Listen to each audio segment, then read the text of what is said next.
Hello, my name is Maya Ennis, and this is my demonstration speech on how to make a Puerto Rican thrust leche cake. This is my audience. Stand like this.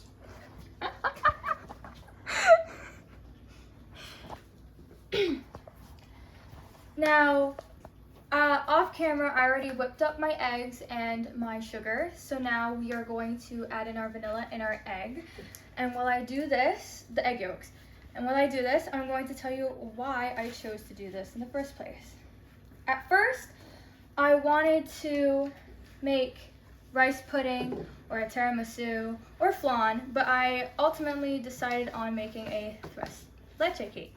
Probably because I wanted to eat it after, and it's very delicious, and I personally don't like tiramisu like my mom.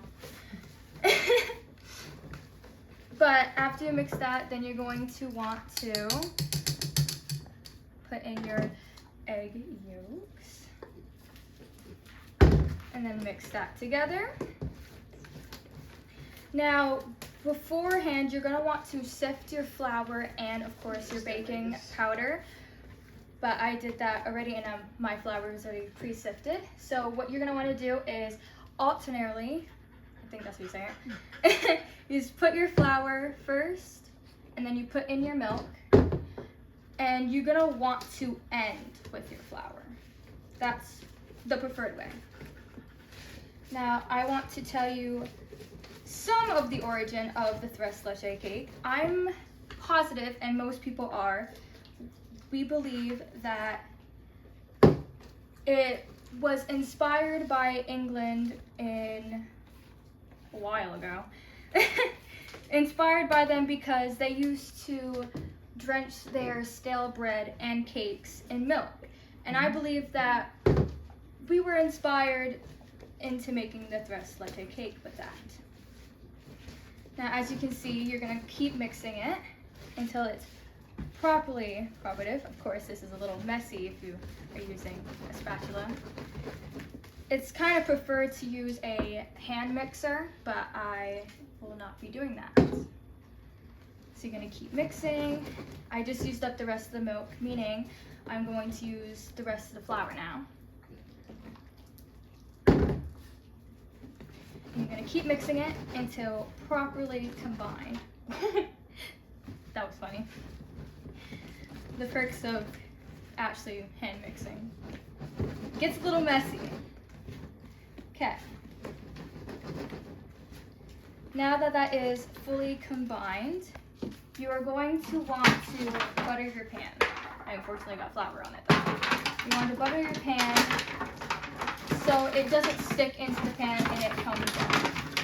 You're going to want to get all the edges possible.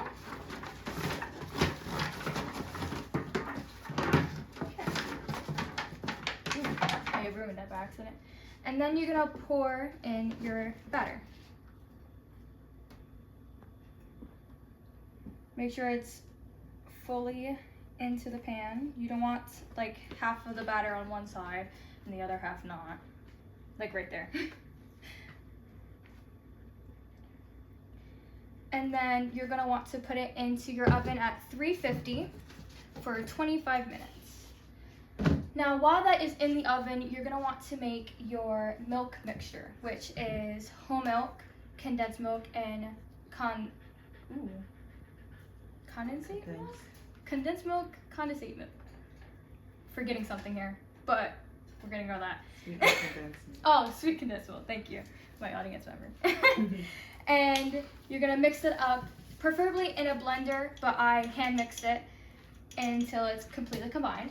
And then you're gonna wanna make your whipped cream, which is of course heavy cream and some sugar until it's fully whipped.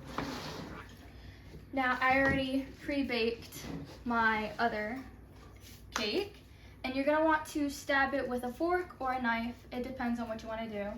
And you're going to slowly put in your 3 milks, which the reason why a thrust leche cake is called thrust leche means 3 milks, because there are 3 different milks in it.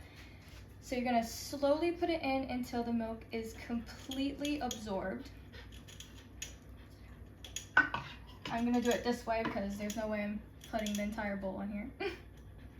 Now this may get messy, especially if you're not using the right tin. For that one, I did use the right tin. This one I unfortunately did not. But you're gonna keep putting it in until it's fully moist. It's okay if you put a little too much. Most people like that, most people don't. But after it is fully, maybe I should put a little bit more.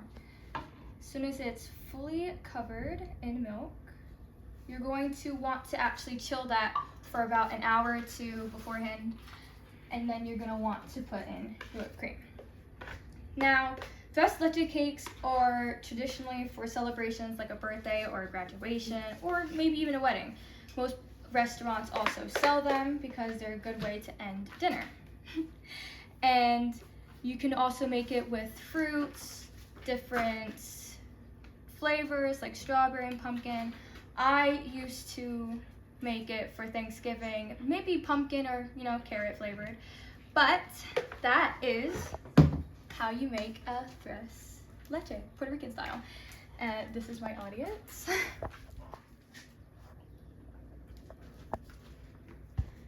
And thank you.